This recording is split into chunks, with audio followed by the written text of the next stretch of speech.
Hey everyone, welcome back and thanks for being here with me on the dark side. I'm your host Sherry. As a reminder, if you like this podcast, it's super helpful if you leave a review, whether it's on Apple Podcasts, Spotify, or wherever else. Even a thumbs up if you're on YouTube is really helpful. If you don't want to, that's okay too. I appreciate you just listening. Today we've got a case from London way back in the 1870s. A widow hires a maid, and the maid will ultimately turn on her and try to take over her life. I've been wanting to do a spooky old story from London for a while now, and this was one that I had thought of and it fit the profile. It's shorter than usual since it's from the 1800s. I can't find interviews and court TV testimonies and stuff like I usually do. My sources are in the description area. This is episode 127. The case of Kate Webster.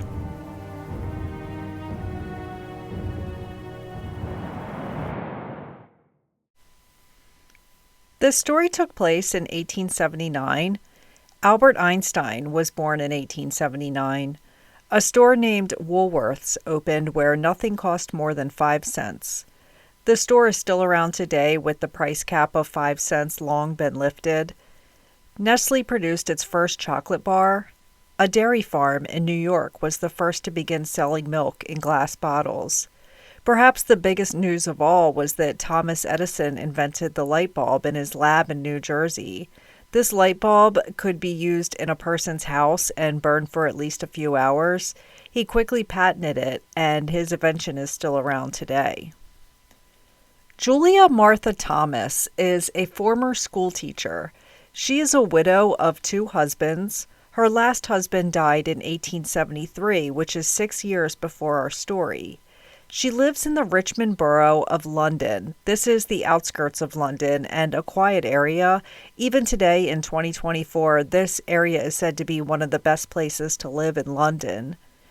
Julia has a semi-detached villa. I think it's similar to a duplex in today's terms. It's 2 stories high and she lives on the left side.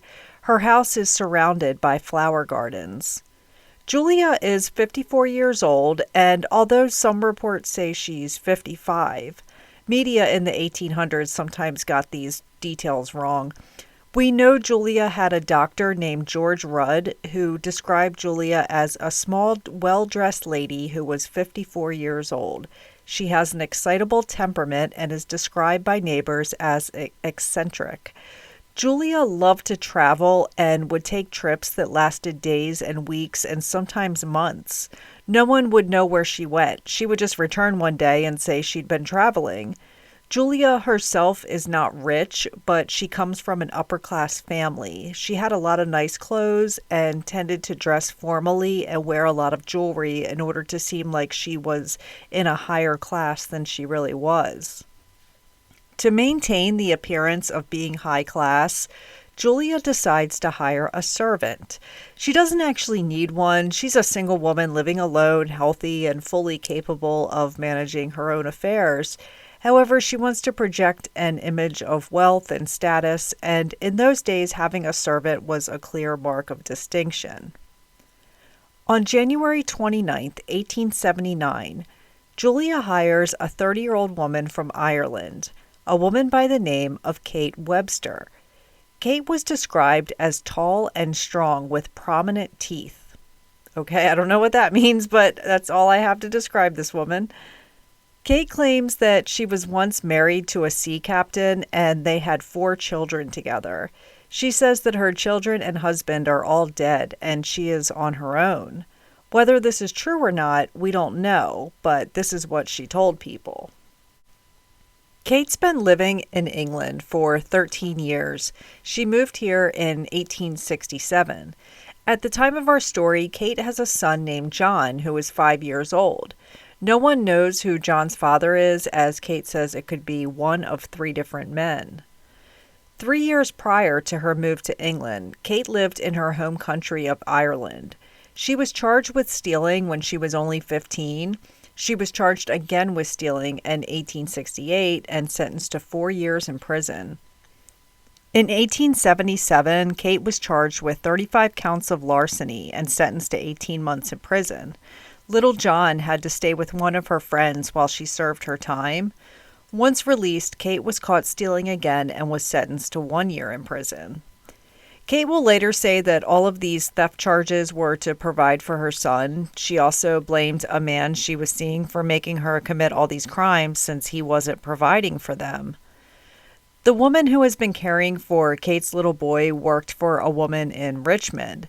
This woman had a friend named Julia Thomas who was looking for a servant. The friend suggested that Kate take the job. Julia meets with Kate, and Kate doesn't mention her criminal past or that she spent years in prison. She just tells Julia she has a small child and her husband was a sea captain who died along with her 4 other children. Julia hires Kate on, and within a couple weeks, the two aren't getting along. Julia is constantly telling Kate she's mopping wrong or folding clothes wrong. She's criticizing every little thing she does. Kate is getting fed up with it. Julia also doesn't like that Kate spends so much time at a local pub called The Hole in the Wall. She goes there and sits for hours drinking away.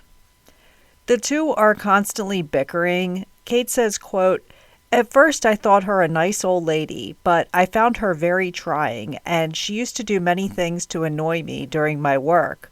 When I had finished my work in my rooms, she used to go over it again after me and point out places where she said I did not clean, showing evidence of a nasty spirit towards me." Kate begins firing back at Julia each time she criticizes her. Julia enlists some friends to drop by and visit often so she would feel safer when Kate was there. On February 28th, Julia decides that it's time to let her go. Kate had only been working for her for a month, but she tells her it's not going to work out and she has to fire her. Julia wrote in her journal, "I gave Kate warning to leave." Kate begs Julia to just let her stay for 3 more days. "I promise I'll be fine, no arguing, I'll do a good job cleaning." On Sunday, March 2nd, this is Kate's last day of employment, and it was also the one day of the week where she only worked a half a day. She was supposed to help Julia prepare for her evening service at church, but she arrived late, making Julia late for church. Church in the 1800s was a super big deal. You don't show up late or you're looked down upon.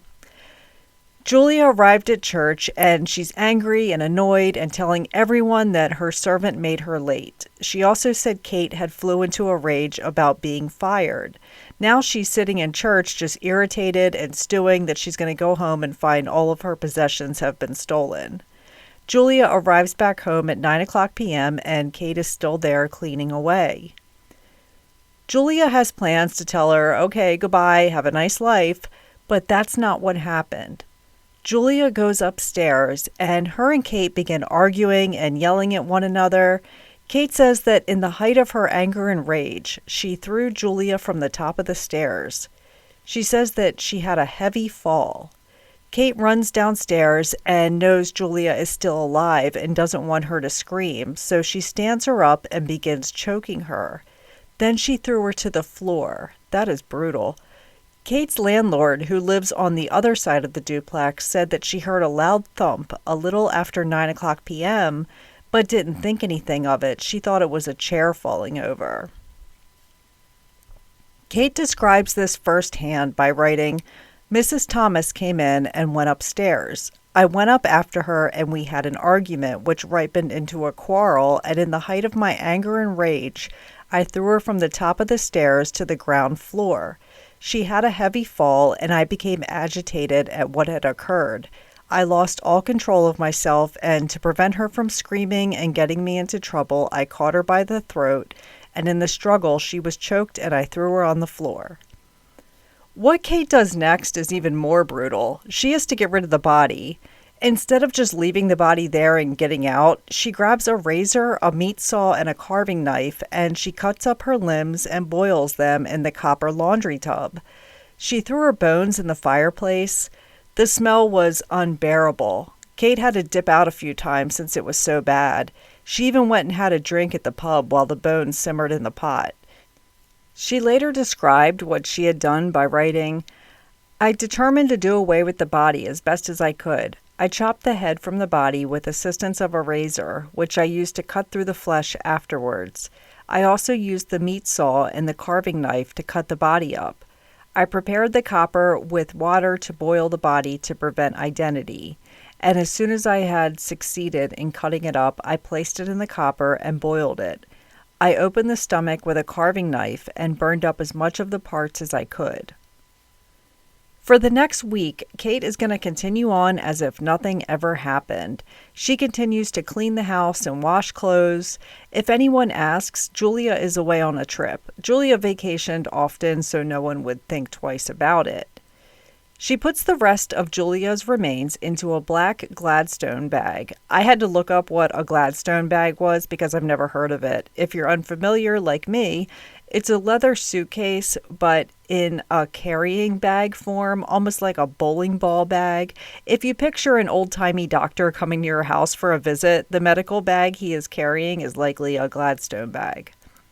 So Kate puts what's left of Julia's remains in the Gladstone bag, but there were a few parts that wouldn't fit, her head and one of her feet. So she tosses the foot into a trash pile. Then she buries her head under the stables next to the pub that she always goes to. Kate goes into town and sees two boys and says, "Hey, you guys want some free food?" She tells them she's got some real good pig's lard, and if they want it, they can have it. The boys lapped up the 2 bowls of lard, but unfortunately it wasn't pig's lard, it was fat from Julia's body. Kate decides that she wants to be Mrs. Julia Thomas now, and she is going to take over her identity. She begins wearing her clothes and her jewelry. She's already taken over her house, so now she's going to go all the way and just take over everything. Kate goes back to visit her old neighbors, the Porter family, since she hasn't seen them in a few years. When she arrives, she's carrying the Gladstone bag. She tells them that she is now Mrs. Thomas. She said she married a man, Mr. Thomas, and they had a child, and now she's a widow. She says she lives in a home that was left to her by her aunt. She invites the Porter family to go drinking with her at a pub, and while walking there, she disposes of the Gladstone bag. She asks the son of the Porters if he would help her carry a large box from her home. She gave him some story about why she had to get rid of what's in the box, and the son didn't ask any questions. He doesn't even know what's inside. They carry it over to the River Thames, which is the longest river in England, and I hope I pronounced it right, or you all are going to come for me about it. It's spelled Thames, but I believe it's pronounced Thames. They drop the box in, and away she goes down the river. But the box only made it about 5 miles, because the next morning, a man working next to the river sees a box wash up. He goes over to take a look, and inside the box were body parts wrapped in brown paper. The parts were sent to a doctor who identified them as belonging to a woman. There was a torso and legs. One of the legs was missing a foot. They make a connection that the missing foot was the foot found in a garbage pile just yesterday. They know these body parts are a match, but they don't know who they belong to. This is 100+ years before DNA testing was a thing. The investigation only lasts for 2 days. The case is declared an open verdict. An open verdict means the evidence does not clearly or fully explain the cause or circumstance of death. It's formal legal banner for a crime took place, but we don't know what happened or who did it. These remains, although unidentified, were buried at Barnes Cemetery. Many at the time, even police, were thinking that this was a body for science. It was someone who had passed and the body kept for medical students to practice surgery on. Meanwhile, Kate is still living in Julia's house. She's wearing her clothes. She meets with a pub owner named John. She tells him she has a lot of nice furniture for sale at her house. It would go really well in his pub. So they agree on a price, and he gives her some of the payment now, and the rest he'll give to her when he picks it up. Julia's neighbors haven't seen Julia in weeks, and they're becoming concerned. So when John sends a delivery man to the house to pick up the furniture, they ask him, "Who sold this to you? Who are you here meeting?" He responds, "It was Julia Thomas." Kate flees the house and quickly gets on a train to Liverpool. Then she heads to her home country of Ireland. The police come to Julia's house and find bloodstains. Inside the fireplace, they find bones that had been burned. Wanted posters are hung around, but it was too late because Kate had fled to Ireland and she has her little boy with her. They learn that she was at her uncle's farm. On March 29, 1879, Kate Webster is placed under arrest for the murder of Julia Thomas. Kate's uncle is disgusted that his niece committed this horrific crime, so upset that he refuses to care for her son, who was only 5 years old. He has him sent away to a work camp where he will do labor until a spot opens up in a school. That is so sad. Kate is brought back to England, and people are waiting on every major stop of the trip to jeer at her and yell things to her as she's escorted to prison. Trials back then moved very quickly, so it was only a couple months after her arrest that her trial began. Even the King of Sweden wanted to be there. Having a female murderer was a big deal, and everyone thought this would be entertaining. Kate says that she is innocent. She says she has a young son, which is why she would never commit a crime like this, and she pleads not guilty. She says it was John, the man who was coming by to buy the furniture.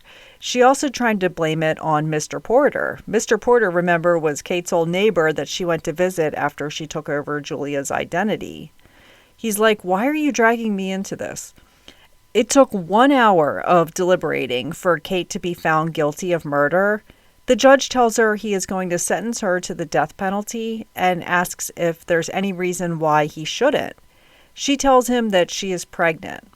The judge orders a doctor to examine her, and the doctor says he can't rule out that she isn't pregnant, but if she is pregnant, she's in the very early stages, like just a couple weeks. They even have 12 women sworn in that will also examine her. They all go into a room along with a surgeon, and they all determine, just like the other doctor said, that Kate is either not pregnant or she is in the very early stages. The judge says, okay, death it is. She has 1 month until she will be hanged at Wandsworth Prison in London. In the last 100+ years, there's been a lot of famous people at Wandsworth Prison, including a married female guard who was on surveillance having sex with an inmate in 2024. That made its way around the internet really fast. The public is fascinated with this story because of Kate's behavior after the murder. She's pretending to be the woman she killed. This is like something out of a movie. On July 29, 1879, at 9:30 a.m., Kate is paraded in front of a large audience of people at Wandsworth Prison who were there to watch her hanging, including the King of Sweden again.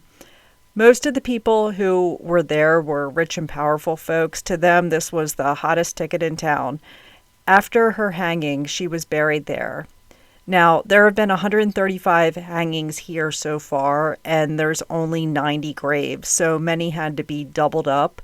But Kate was buried by herself. As the first woman to be hanged there, they wanted her to be able to rest alone. The night before Kate was executed, she confessed to a pastor. Although she blamed the father of her son for introducing her to a life of crime, she did take full responsibility for the murder. She said it was not John, the guy coming to buy the furniture, and it was not her former neighbor, Mr. Porter. She says that she is the one who did it.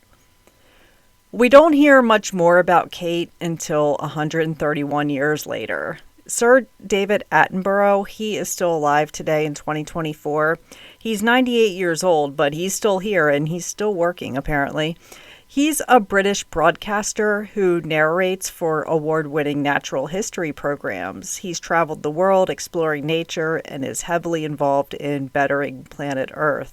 The man has 32 degrees. That just blows my mind. Incredibly smart guy, and he's basically a national treasure to everyone in England. Well, in October 2010, he was having an extension placed in his back garden at his home in southwest London, which a century ago was home to the pub that Kate used to hang at. While digging, workers stumbled across a very old skull. This skull looked to be at least 100 years old.